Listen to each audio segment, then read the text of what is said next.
ओम शांति। भक्ति मार्ग में भी दुनिया में भी कहा जाता है, दिल की बात दिल की सुनने वाला एक दिलाराम बाप ही भगवान ही है, जो सबके दिल की बातें सुन करके सबकी मुरादें पूरी करते हैं।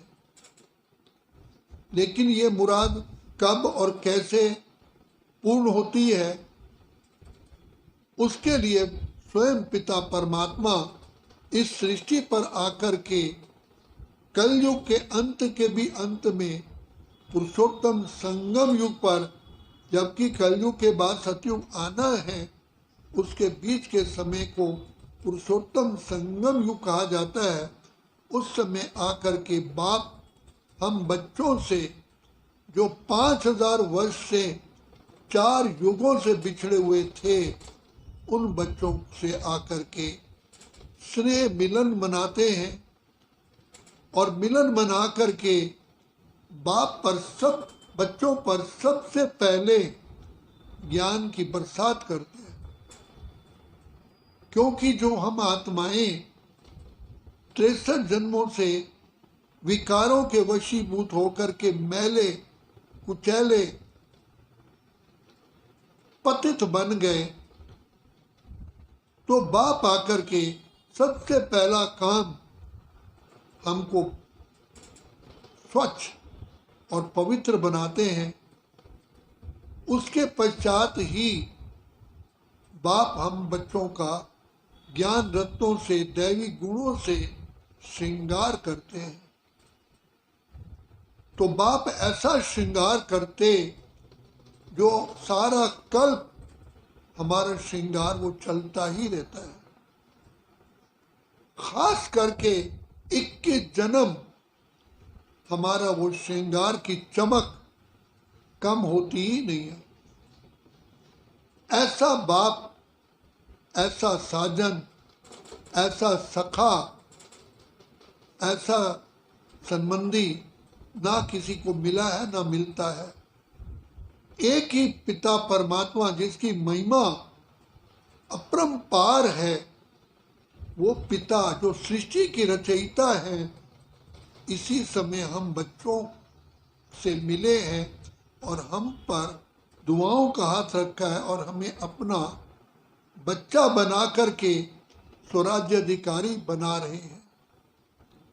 तो बाप बार बार कहते हैं, बच्चे यही समय है भाग्य बनाने का, यही समय है जन्म जन्म के जो हमने पाप कर रखे 63 जन्मों के, उन पापों से मुक्त होने का। और कई जन्मों में जो हम आत्माओं ने एक दूसरे के कर्जे लिए हुए हैं, लेन देन का कर्जा चुकतू कराने का, बाप सहज रास्ता बताते हैं।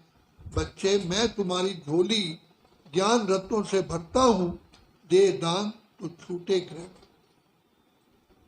बाबा आकर के हम बच्चों को सारे के सारे गुण मूर्त, ज्ञान मूर्त, धारणा मूर्त बना करके सदा खुशियों में लाते हैं।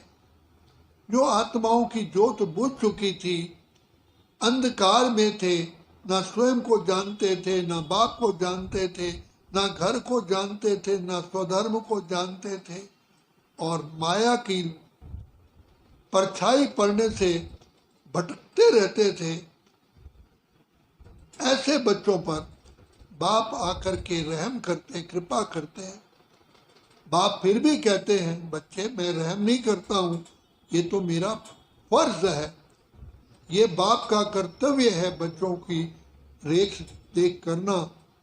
तो बाप अपनी महिमा नहीं करते, लेकिन हम बच्चे बाबा के इतने आभारी हैं कि कितने भी हम जन्म ले लें, बाप का ये कर्जा चुका नहीं सकते।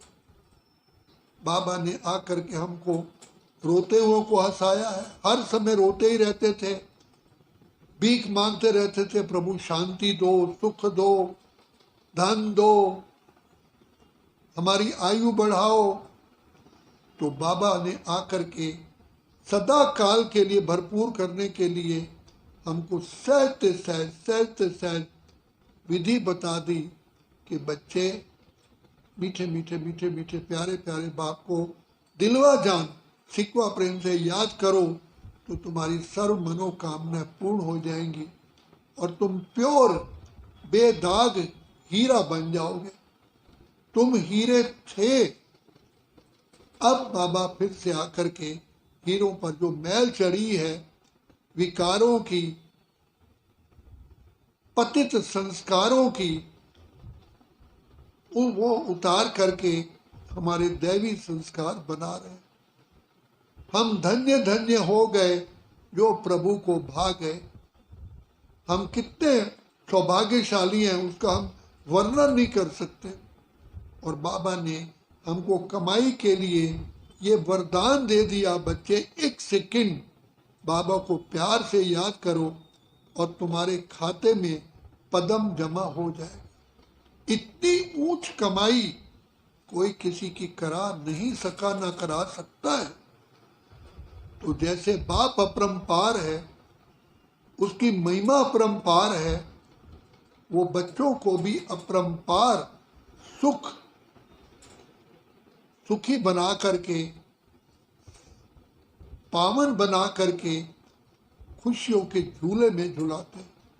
इसलिए हम सतयुग त्रेता में झूलों में झूलते हैं।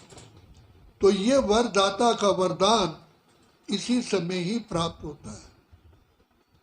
बाप अपने नैनों से हमें निहारते हैं, हाथों से हमको खिलाते हैं। बाप अपनी पालना की छत्र छाया में हमको संगम युग पर ही चलाते हैं। ऐसा हमारा ऊंचा भाग्य है जो प्रभु हमारे पालनहार बन करके, शिक्षक बन करके, सतगुरु बन करके जन्म जन्म के लिए झोली भरते हैं। तो बाप से पाने का केवल यही समय है, अगर अभी नहीं तो फिर कभी नहीं। इसलिए खुशियां ही खुशियां पाएं हम बाबा के प्यार में। हम तो बाबा कहते हैं जन्नत हजार पाएं बाबा के छत्र छाया। तो यही समय है पुरानी दुनिया को भूल जाने का। अच्छा, ओम शांति, ओम शांति, ओम शांति।